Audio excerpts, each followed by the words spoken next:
স্বাগত ডিবিসি সংবাদে আপনাদের সাথে আছি অর্ঘমিত্রা দরদার। এবার জানাবো খবরের বিস্তারিত। অন্তর্বর্তী সরকারের প্রধান উপদেষ্টা ডক্টর ইউনুসের সাথে বৈঠকে বসেছেন জাতিসংঘের মহাসচিব অ্যান্তনিও গুতেরেস। সেখানে রোহিঙ্গা সংকট ও মানবাধিকারের প্রসঙ্গ অগ্রাধিকার পাবে। এর আগে হোটেল ইন্টারকন্টিনেন্টালে পররাষ্ট্র উপদেষ্টা এবং প্রধান উপদেষ্টার রোহিঙ্গার সমস্যা ও অগ্রাধিকার প্রাপ্ত বিষয়াবলী সংক্রান্ত হাই রিপ্রেজেন্টেটিভ খলিলুর রহমানের সাথে বৈঠক করেন জাতিসংঘ মহাসচিব।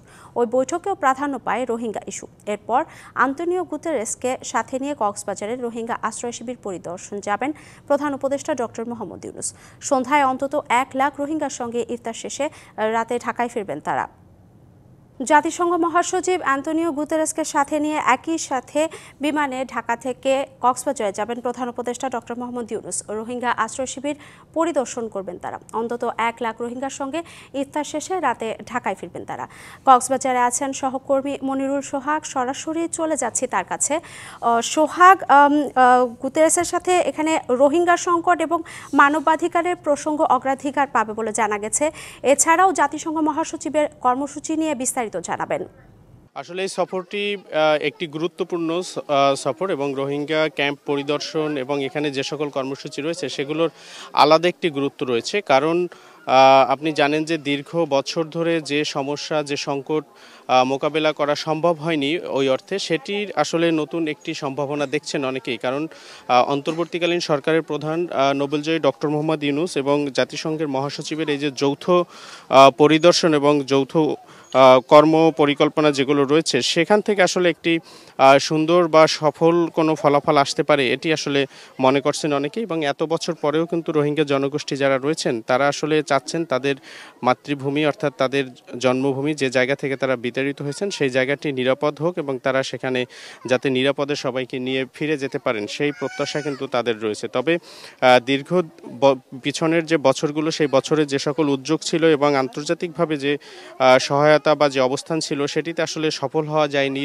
রোহিঙ্গা জনগোষ্ঠীকে প্রত্যাবর্তনের জন্য। এবং সেই জায়গা থেকে আরও এক ধাপ হয়তো এই উদ্যোগে এগিয়ে যাওয়া যাবে বলে মনে করছেন। এবং আপনি জানেন যে এরই মধ্যে কিন্তু সাম্প্রতিক সময়েও বেশ একটি বড় সংখ্যক রোহিঙ্গা জনগোষ্ঠী বাংলাদেশে এসে আশ্রয় নিয়েছে। অর্থাৎ তাদের যে মাতৃভূমি, সেখানকার পরিস্থিতি কিন্তু এখনও বসবাসের জন্য পুরোপুরি উপযোগী বা নিরাপদ সেটি কিন্তু হয়ে ওঠেনি। সেই জায়গাটি নিরাপদ করার দাবি তাদের রয়েছে। এবং আজকে আপনি জানেন যে জাতিসংঘ মহাসচিব তিনি কিন্তু কক্সবাজারে বিমানবন্দর থেকে সরাসরি উখিয়ায় চলে আসবেন এই রোহিঙ্গা ক্যাম্পে। এবং সেখানে তিনি রোহিঙ্গা লার্নিং সেন্টার, রোহিঙ্গাদের সাংস্কৃতিক কেন্দ্র ও পাটজাত পণ্যের যে উৎপাদন কেন্দ্র রয়েছে সেগুলো পরিদর্শন করবেন। এবং প্রায় 1 লাখ রোহিঙ্গার সাথে কিন্তু ইফতার করবেন প্রধান উপদেষ্টা এবং জাতিসংঘের মহাসচিব তারা। তো সব মিলিয়ে আসলে এক ধরনের অন্যরকম আয়োজন এই রোহিঙ্গা ক্যাম্প জুড়ে। এবং নিরাপত্তার দিক থেকেও কিন্তু সর্বোচ্চ গুরুত্ব দিয়ে নিরাপত্তা নেওয়া হয়েছে। এবং রোহিঙ্গারা আসলে কি অবস্থায় আছেন, তারা কি বলতে চান, তাদের ফিরে যাওয়ার যে বাসনা রয়েছে সেই কথাগুলো কিন্তু বিভিন্ন মাধ্যমে তারা শুনবেন। এবং নিশ্চয়ই আশা করি হয়তো ভালো কোনো ফলাফল এখান থেকে আস্তে আস্তে আসতে পারে। এবং রোহিঙ্গা জনগোষ্ঠী যারা রয়েছেন তারাও কিন্তু সেই অপেক্ষায় রয়েছেন, সেই প্রত্যাশায় রয়েছেন। তো এই ছিল এই মুহূর্তের খবর এখান থেকে। মনিরুল, ধন্যবাদ আপনাকে।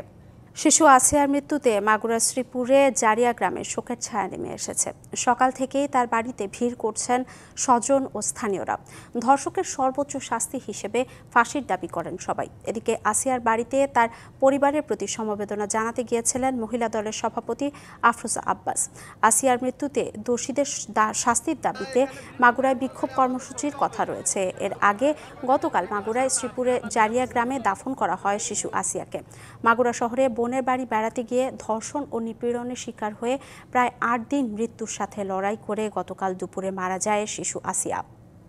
এবার ঈদ এসেছে চৈত্রের শেষে। গরমে ভারী মেকআপ অস্বস্তির কারণ হতে পারে, তাই হালকা ও সতেজ সাজসজ্জা বেছে নিচ্ছেন তরুণীরা। কাজল, আইলাইনার আর গাঢ় রঙের বদলে পিচ, মভ, কোরাল, গোলাপির মতো হালকা রঙের লিপস্টিক কিনছেন নারীরা। পোশাকের সঙ্গে মিলিয়ে চলছে প্রসাধনীর কেনাকাটা। দেদার বিক্রি হচ্ছে কোরিয়ান ও জাপানি পণ্যের প্রসাধনী। রাজধানীর গাউসিয়া মার্কেটে দেখা যায় নারীদের প্রসাধনীর প্রতি এমন আগ্রহ। হাতে মেহেদির রঙও এবার খেলা করবে হালকা নকশায়। ঈদের প্রসাধনী বাজার ঘুরে মিলছে এমনই আভাস। ঈদে এবার হচ্ছে মাস্কারা, লিপস্টিক, দেন হচ্ছে ফাউন্ডেশন, ব্লাশ এগুলোই কিনেছি। ড্রেসের সাথে ম্যাচ করে একটা আইশ্যাডো প্যালেট আর লিপস্টিক নিয়েছি। নেইল পলিশ কিনা হলো, আবার আমার বাসানোগুলো বাচ্চা আছে, ওদের মেহেদি দিতে হয়, মেহেদি কেনা হলো। এগুলো তো ঈদ উপলক্ষে কেনার মজাটাই অন্যরকম। গত বছরের তুলনায় ব্যবসা কম হলেও ঈদ নিয়ে আশাবাদী বিক্রেতারা। গত বছরের তুলনায় এবছর একটু কাস্টমার কম, কিন্তু শেষের দিকে আল্লাহর রহমতে আমরা চেষ্টা করতে ভালো হওয়ার সম্ভাবনা আছে। কালার কসমেটিক্স এগুলো আইটেমগুলো একটু বেশি চলে, যেমন ফাউন্ডেশন আছে, শ্যাডো বক্স আছে, এই ব্লাশন ট্লাশন এগুলোই এখন বেশি চলে। রাজধানীর দোকান শপিং মলে এখন ক্রেতাদের উপচে পড়া ভিড়। পোশাকের পাশাপাশি বেচাকেনায় সরগরম প্রসাধনীর দোকানগুলো। Manjuma Afroz Nilima, DBC news, Dhaka. এই যাত্রায় বাস ও ট্রেনের আগাম টিকিট বিক্রি শুরু হয়েছে। ট্রেনের শতভাগ টিকিট মিলবে অনলাইনে, আর কাউন্টারের পাশাপাশি বাসের টিকিট পাওয়া যাবে অনলাইনেও। রেলের পশ্চিমাঞ্চল, রাজশাহী, রংপুর, খুলনা বিভাগের টিকিট বিক্রি হয়েছে সকাল 8টা থেকে, আর পূর্বাঞ্চল, ঢাকা, চট্টগ্রাম ও সিলেট বিভাগের টিকিট বিক্রি হবে দুপুর 2টা থেকে। এছাড়া একই দিনে একযোগে অনলাইনে ও কাউন্টার থেকে বাসের টিকিট পাবেন যাত্রীরা। তবে অনেক পরিবহন পুরোপুরি টিকিট ছাড়বে অনলাইনে। ঈদ যাত্রা নির্বিঘ্ন করতে কমলাপুর রেল স্টেশন, বাস ও সদরঘাট লঞ্চ টার্মিনালে বসানো হবে সিসিটিভি। কালোবাজারি ও বাড়তি ভাড়া আদায় রোধে মন্ত্রণালয় এবং সংশ্লিষ্ট বিভাগগুলোর পর্যবেক্ষণ দল থাকবে। সিরিয়ায় অস্থায়ী সংবিধানে সই করলেন অন্তর্বর্তী প্রেসিডেন্ট আহমেদ আল শারা। বৃহস্পতিবার সাংবিধানিক ঘোষণাপত্রে সই করেন তিনি। অন্তর্বর্তী সরকারের 5 বছর পর্যন্ত এটি কার্যকর থাকবে। নতুন সংবিধানের খসড়া প্রকাশ করে বলা হয়েছে, আইনের মূল ভিত্তি হবে ইসলামিক আইনশাস্ত্র। বাশার আল আসাদ সরকার উৎখাতের 3 মাস পর সাংবিধানিক ঘোষণাপত্রে সই করলেন অন্তর্বর্তী প্রেসিডেন্ট। এটি সিরিয়ার জন্য নতুন ইতিহাসের সূচনা করবে বলে উল্লেখ করে শারা বলেন, এর মাধ্যমে বর্তমান সরকার নিপীড়নের পরিবর্তে ন্যায় বিচার প্রতিষ্ঠা করবে। আগের সংবিধানের কিছু বিষয় রাখা হবে নতুন সংবিধানে। স্থায়ী সংবিধান প্রণয়নের জন্য গঠন করা হবে নতুন কমিটি।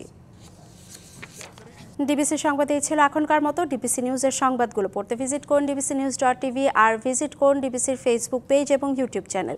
ডিবিসির সঙ্গেই থাকুন।